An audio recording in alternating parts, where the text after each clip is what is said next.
वो random questions पूछते हैं क्योंकि नॉलेज चेक करना उनका मोटिव नहीं होता है, पर्सनालिटी चेक करना होता है। और न्यूज़पेपर इंपॉर्टेंट है, मतलब सोर्सेज पढ़ो ना पढ़ो, न्यूज़पेपर तो पढ़ना चाहिए। तो ये दो एरियाज पे फोकस करने की वजह से जो मेरे वीक एरियाज है तो मैं वो छोड़ सकता था because I was confident in these areas. तो ऐसा किया जा सकता है एनालिसिस में। फॉर एग्जाम्पल 5 में से 2 भी क्वेश्चन अगर हो जाए, 3 भी हो जाए, तो वहाँ पे एज मिल जाता है क्योंकि बाकी सारे लोगों को, बहुत लोगों को बनते नहीं है क्वेश्चन। अंडरस्टैंडिंग आपकी एनालिटिकल एबिलिटी चेक करेगा, तो वो एनसीईआरटी से बनेगी क्योंकि वो फ्लो में पढ़ते हैं अपन। कोचिंग तो मैंने लगाई थी, बट हुआ ये कि 4 महीने में ही मुझे समझ आ गई कि मुझे खुद से ज़्यादा करना पड़ेगा, इन पर मैं ज़्यादा डिपेंडेंट नहीं रह सकता। हेलो एस्पिरेंट्स, आज हमारे साथ ओमकार भैया जो भी अपना इंटरव्यू देके आए हैं। So first of all congratulations भैया, आप यहाँ तक पहुंचे। Thank you. आपका ये कौन सा अटेम्प्ट था? मेरा ये तीसरा अटेम्प्ट था। ओके, अपने एजुकेशनल बैकग्राउंड के बारे में बता दीजिए, आप कहाँ से बिलोंग करते हैं? मैं मैकेनिकल इंजीनियरिंग मेरा एजुकेशनल बैकग्राउंड है और मैं बेसिकली पुणे महाराष्ट्र से बिलोंग करता हूँ। ओके, तो कैसा रहा आपका एक्सपीरियंस इंटरव्यू का? इंटरव्यू का एक्सपीरियंस तो बहुत अच्छा था, काफ़ी कॉर्डियल बोर्ड था, ऐसा हंसी मजाक, ऐसा इनफॉर्मल एनवायरनमेंट रखा था उन्होंने, तो मज़ा आया। बेसिकली ऐसा स्ट्रेसफुल सिचुएशन या फिर ग्रिलिंग वगैरह ऐसा कुछ नहीं था, तो अच्छा लगा। जैसा कि बहुत सारे एस्पिरेंट्स को लगता है कि अंदर बहुत ज़्यादा टफ माहौल होता है, वैसा कुछ नहीं लगा? नहीं, मेरे केस में तो ऐसा बिल्कुल नहीं था, एकदम कॉर्डियल थे सब, अच्छे से बात कर रहे थे या फिर एनकरेज कर रहे थे बोलने के लिए, तो ऐसा टफ एनवायरनमेंट तो नहीं था। किस टाइप के क्वेश्चन उन लोगों ने ज़्यादा पूछे आपसे? देखो, अब questions as far as the questions are concern, वो रैंडम क्वेश्चंस पूछते हैं क्योंकि नॉलेज चेक करना उनका मोटिव नहीं होता है, पर्सनालिटी चेक करना होता है। तो रैंडम ही क्वेश्चंस थे, थोड़े बहुत ग्रेजुएशन पे थे, थोड़े बहुत मेरे हॉबीज पे थे, तो बाकी करंट अफेयर्स वगैरह यहाँ वहाँ से थे। तो आपने मॉक इंटरव्यूज दे रखे थे पहले? हाँ, मॉक दिए थे मैंने, 5-6 मॉक्स दिए थे। क्या लगता है आपको कितना रेलिवेंट थे वो? मॉक का अगर रेलेवेंस पूछोगे तो मुझे लगता है कि जो सेटअप है, फॉर्मल सेटअप, बोर्ड के सामने जाके बैठना, फॉर्मली उनके सामने प्रेजेंट होना, तो ये सब चीज़ें मॉक देने से हेल्प हो जाती है, थोड़ा बहुत एक्सपीरियंस आ जाता है। But other than that, questions अगर बोलोगे तो क्वेश्चंस का कोई रेलेवेंस नहीं रहता है, जमीन आसमान का फर्क रहता है जो क्वेश्चंस पूछेंगे वो। बट है, थोड़ा बहुत तो रेलेवेंस है मॉक का। तो ओके, तो आपका ऑप्शनल के बारे में बता दीजिए, ऑप्शनल क्या था? ऑप्शनल मेरा सोशियोलॉजी था, और मतलब पहले से ही सोशियोलॉजी रहा है, मैंने चेंज वगैरह तो नहीं किया उसको। तो सोशियोलॉजी बच्चों को क्यों लेना चाहिए, आपको क्या लगता है कितना एडवांटेज रहा आपको सोशियोलॉजी में? सब मेरा पर्सनल रीजन सोशियोलॉजी लेने का ये था कि मेरा ऑब्जर्वेशनल ये है थोड़ा एटीट्यूड, तो मैं जो पढ़ता हूँ I try to apply and observe it in the society, तो इसलिए मैंने सोशियोलॉजी लिया था।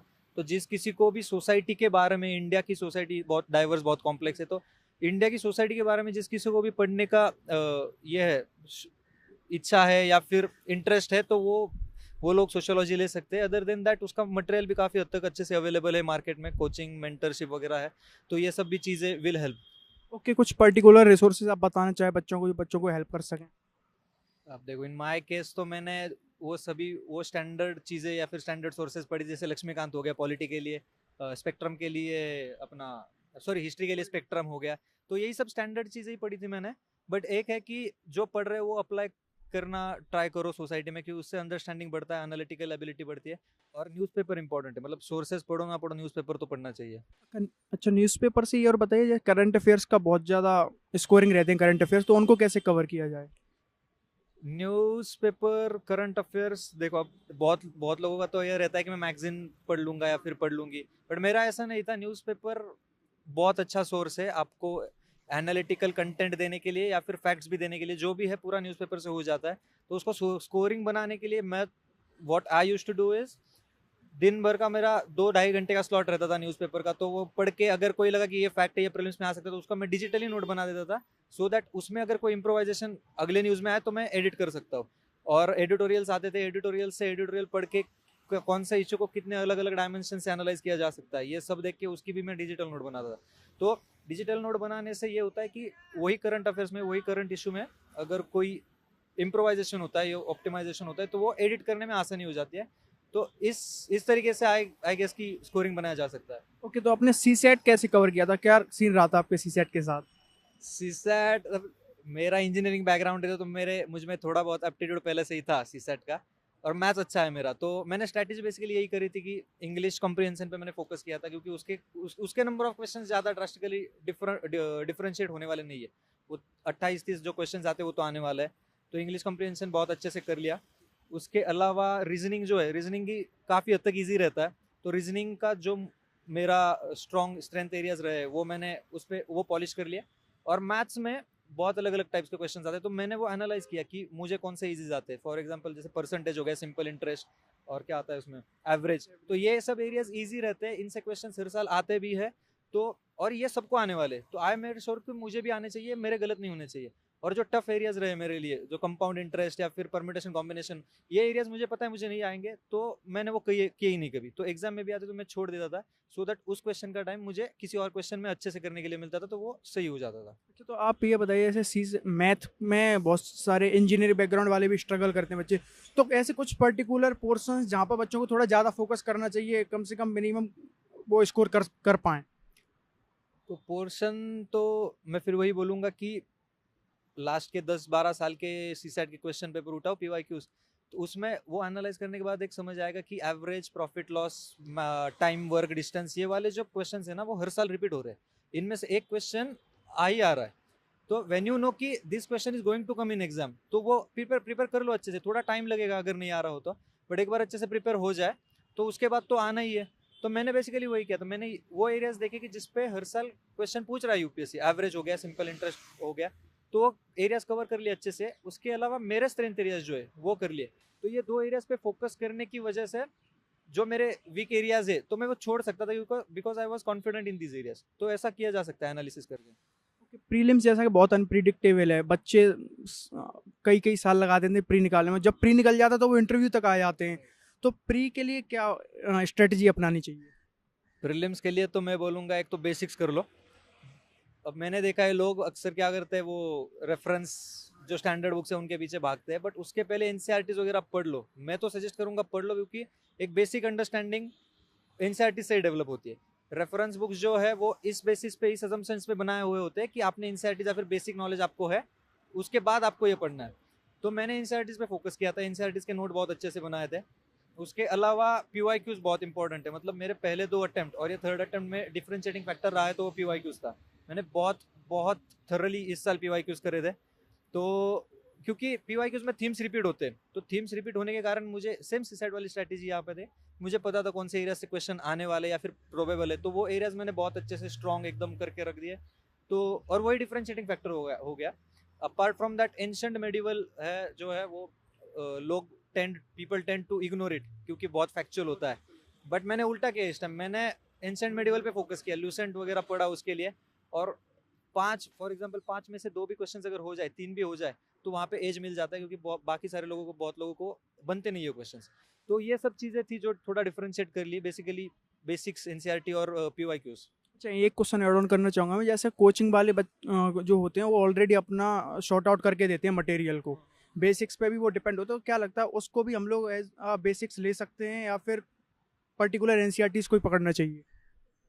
मैं तो प्रेफर करूंगा एनसीईआरटीज, क्योंकि ठीक है कोचिंग वाले हमारा एफर्ट कर रहे, ईज आउट कर रहे, थोड़ा लाइट कर रहे, बट अगर एनसीईआरटी में एफर्ट अपन डाल रहे तो apart from studying the content और वहां से फैक्ट्स उठाने के अलावा जो एफर्ट जा रहा है, जो अंडरस्टैंडिंग डेवलप हो रही है ना एनसीईआरटी से, वो कोचिंग के नोट्स ही नहीं होंगी। कोचिंग के नोट्स आर फॉर दोस्त जो रट्टा मारने में बहुत मारे, कि रट्टा मार लो, ऐसे के ऐसे उठा लो। बट यूपीएससी के क्वेश्चंस का नेचर ऐसा है, अंडरस्टैंडिंग पे बेस्ड है। वो यूपीएससी फैक्ट्स बहुत बहुत कम जगहों पे चेक करता है, अंडरस्टैंडिंग, आपकी एनालिटिकल एबिलिटी चेक करेगा, तो वो एनसीईआरटी से बनेगी, क्योंकि वो फ्लो में पढ़ते हैं अपन। कोचिंग के इसमें बुलेट पॉइंट्स में होते हैं, एनसीईआरटीज में एक्सप्लेन किया होता है, तो वो अच्छा अंडरस्टैंडिंग डेवलप होता है, और उसके बेसिस पे फिर आगे का कंटेंट बिल्ड किया जा सकता है। तो जैसा कि आप इंजीनियरिंग बैकग्राउंड से हैं, हम लोग इंजीनियरिंग वालों को इतना लिखने की आदत नहीं होती, तो आंसर राइटिंग कैसे अच्छी की जाए अपनी, क्योंकि उसमें तो हमें लिखना ही पड़ता है। आंसर राइटिंग का तो मैंने ये किया था कि जब से मैंने तैयारी चालू की तब से सिंपल था मेरा, कि आज एक टॉपिक पढ़ लिया, आज एक कंसेप्ट पढ़ लिया, तो उसके पीवाईक्यूज देखो, जो भी है जितने भी है उसमें से एटलीस्ट 2 तो लिख लो। शुरू में बहुत टाइम लगा, एक एक क्वेश्चन के लिए 1-1.5 घंटा लगता था, बट इवेंचुअली वो रोज 2-2 क्वेश्चन लिखने के बाद इवेंचुअली वो टाइम रिड्यूस हो गया। और फिर ये भी हुआ कि 1 महीने के एंड में मैंने 60 क्वेश्चंस लिखे थे, तो मेरे पास 60 क्वेश्चंस का कंटेंट और 60 क्वेश्चंस का एक्सपीरियंस था, जिस पर रिफ्लेक्ट करके मैं मेरे आगे के क्वेश्चंस आंसर राइटिंग रिफाइन कर सकता था।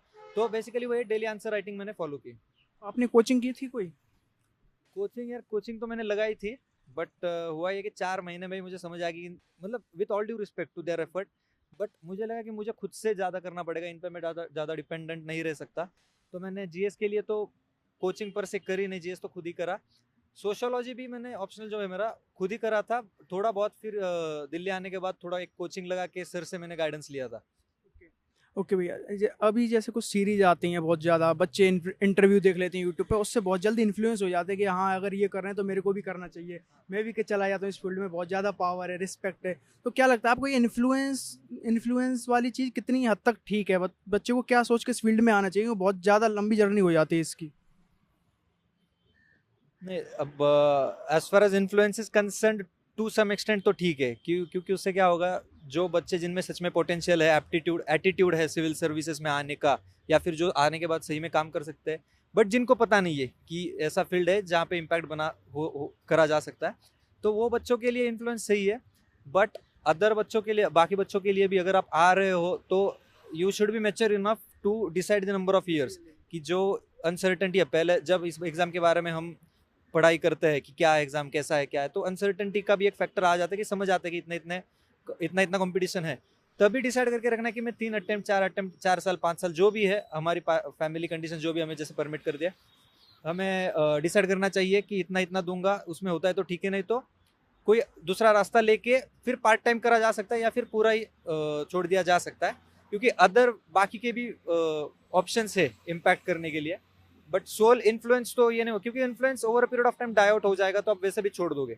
आपके पास वो एक्चुअल मोटिवेशन, आपका रियल मोटिवेशन चाहिए यहाँ पे टिकने के लिए। थैंक यू भैया for giving valuable time. Thank you.